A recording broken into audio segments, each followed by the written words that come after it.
Mukunda jewellers మొట్టమొదటి factory outlet ఇప్పుడు కూకట్పల్లి, కొత్తపేట్, సోమాజిగూడ మరియు ఖమ్మంలో. అందరికీ నమస్కారం.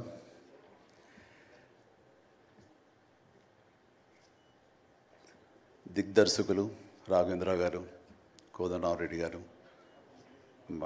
Gopal, young directors like Bobby, Vasishta, like నా నిర్మాతలు అల్లు అరవింద్ గారు, అశ్విన్ దత్ గారు, కెఎస్ రామారావు, శ్యామ్ ప్రసాద్ రెడ్డి, జెమినీ కిరణ్, తమ్మారెడ్డి భరద్వాజ్ గారు, అలా యంగ్ ప్రొడ్యూసర్ విక్కీ అండ్ పాత్రికేయ మిత్రులకు, అలాగే నా బ్లడ్ బ్రదర్స్, బ్లడ్ సిస్టర్స్, నా హృదయపూర్వక నమస్కారం.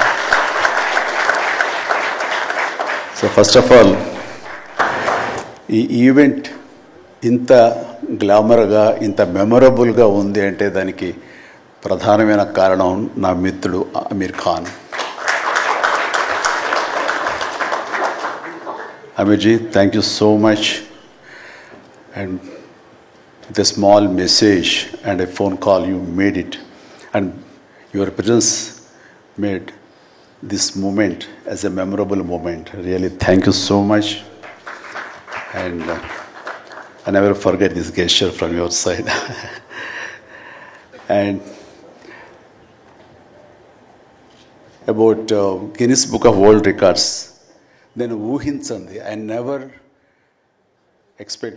dreamt about Guinness Book of World Record, because Guinness బుక్కి మనకి ఏంటి సంబంధం అనే ఒక ఆలోచన ఏమైనా ఉంటుంది కదా సహజంగా. అలాగే నాకు అలాంటి ఆలోచన ఏమి లేదు. అలాంటిది నేను ఎదురు చూడనటువంటి ఒక గొప్ప ఆనర్ ఈ రోజున నా జీవితంలో నా ఈ సినీ ప్రస్థానం సంబంధించి తారసపడినందుకు ఆ భగవంతుడికి, దానికి కారణభూతులైన మా దర్శక నిర్మాతలకు, నా అభిమానులకు ఎప్పుడు నేను రుణపడి ఉంటాను. Thank you so much.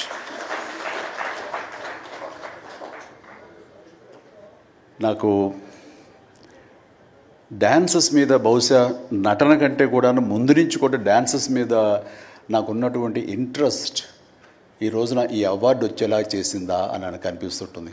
ఎందుకంటే ముందు నటనకి శ్రీకారం చుట్టే కంటే, ఓనమాలు దిద్దుకునే దానికంటే నేను ఫస్ట్ డ్యాన్స్కి నేను ఓనమాలు దిద్దానేమో అనిపిస్తుంటుంది.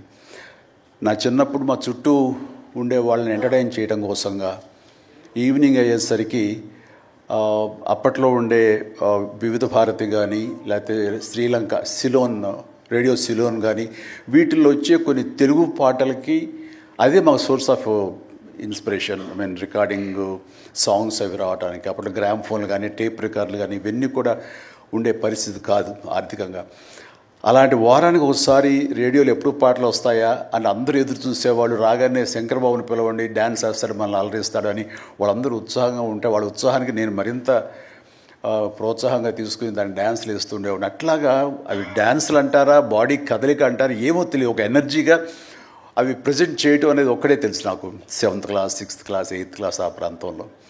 ఆ తర్వాత ఎన్సీసీలో చేరిన తర్వాత ఈవినింగ్ క్యాంప్ ఫైర్ టైంలో అందరూ ఎర్లీగా భోజనాలు కానిచ్చిన తర్వాత తిన్న 70 ప్లేట్లు మన అల్యూమినియం ప్లేట్స్, వాటిని తిరగేసి దరువులుగా, డప్పులుగా వాయించుకుంటూ అప్పుడు కూడా డ్యాన్స్ వేస్తూ అందరినీ ఎంటర్టైన్ చేస్తూ ఉండేవాడిని. ఆ రకంగా డ్యాన్స్ అనేది నాకు ఇష్టమైనటువంటి ఒక నా అంతర్భాగం అయిపోయింది.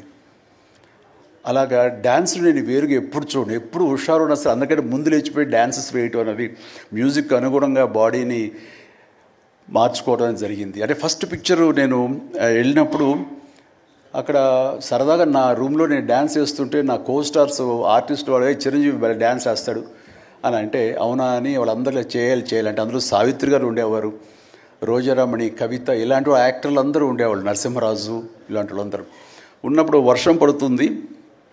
ఒక పంచలో డ్యాన్స్ చేయాల్సి వచ్చింది. అది ఈస్ట్ గోదావరి రాజమండ్రి దగ్గర ఒక పల్లెటూళ్ళలో. ఆ పంచలో జల్లు పడుతూ కూడా మొత్తం తడితడిగా ఉండింది. అయినా సరే డ్యాన్స్ అడగడం పాపం ఎవరైనా సరే వెంటనే ఎలాంటి ఇన్హిబిషన్ లేకుండా చేయటం అనేది నాకు అలవాటు. అలాగే టేప్ రికార్డ్ డ్రాన్ చేసి అప్పట్లో డ్యాన్స్ చేస్తున్నాను. మధ్యలో కాల్ జారి కింద పడిపోయాను. పడితే అది కింద పడిన తర్వాత ఆపకుండా వాళ్ళందరూ అయ్యో అన్నారు. అనేసరికి దాన్ని నాగిని డ్యాన్స్గా మార్చేసుకొని చేస్తే ఎక్కడ లేని అప్పలాస్ వచ్చేస్తుంది. సో అక్కడ చూసేటంటే ఒక కో డైరెక్టరు రాఘవేంద్రరావు గారి సారి మన క్రాంతి కుమార్ గారికి చెప్పడం, ప్రాణం ఖరీదులు వాళ్ళు బుక్ చేసినప్పుడు, అబ్బాయి భలే డ్యాన్స్ వేస్తాడు, భలే ఉంటే డ్యాన్స్ అవునంటూ నా క్యారెక్టర్కి అంతకుముందు ఎప్పుడూ ఒక డ్యాన్స్ అనేది ఊహించుకోలేదు, సాంగ్ డ్యూయట్ సాంగ్ అని ఊహించుకొని వాళ్ళు ఒక ఎందుకు పెట్టకూడదు సాంగ్ అని చెప్పి నాకు ఆ సాంగ్ సిచ్యువేషన్ క్రియేట్ చేసి ఏలియల్లో ఎందాక అనే ఒక సాంగ్, అండ్ ఆ సాంగ్ నేను వేస్తే దాన్ని స్టెప్స్ అది వేసుకుంటే ఫస్ట్ టైం ఒక యాక్టర్గా నేను స్క్రీన్ మీద డ్యాన్స్ ఇస్తూ కనిపించింది. అది దానికంటే ముందు మన ప్రాణం ఖరీదు పునాది రాళ్ళలో కూడా అలాగే ఫ్రెండ్స్ మధ్య డ్యాన్స్ వేస్తూ నేనే సెంటర్ ఆఫ్ అట్రాక్షన్గా ఉంటూ చేశాను. అలాగా నా డ్యాన్స్ స్కిల్ అన్నది ఎక్స్ట్రాగా నాకు ఒక బెనిఫిట్ అయ్యింది, నాకు ఎక్స్ట్రాగా అది ఉపయోగపడింది. తర్వాత అరవింద్ గారికి, జయకృష్ణ ఇలాంటి వాళ్ళందరికీ కూడా తెలుసు. అండ్ లింగమూర్తి గారు ఉండేవారు, ఆయన డిస్ట్రిబ్యూషన్కి చీఫ్.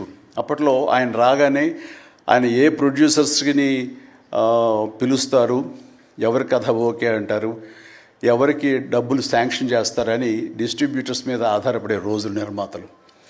అలాంటి సమయంలో వేరు నాకంటే సీనియర్ హీరోస్, పెద్ద హీరోస్ ఎవరితోటో కథలు అనుకుంటుండగా, ఆ చిరంజీవి అని అతను కొత్తగా వస్తాడుగా, అతనితో పెట్టి చేస్తే మీకు ఇంత డబ్బుగా ఇస్తాను, లేదంటే మామూలు అయితే కనుక దాన్ని లిమిటెడ్గా ఇంతే ఇస్తాను అనేసరికి డబ్బు ఎక్కువ ఇస్తానంటున్నారు అంటూ ఆయన లింగమూర్తి గారు నన్ను రికమెండ్ చేసేసరికి నా వైపే అందరూ కలిసి ఇతనే పెట్టుకుందాం అనేవాళ్ళు.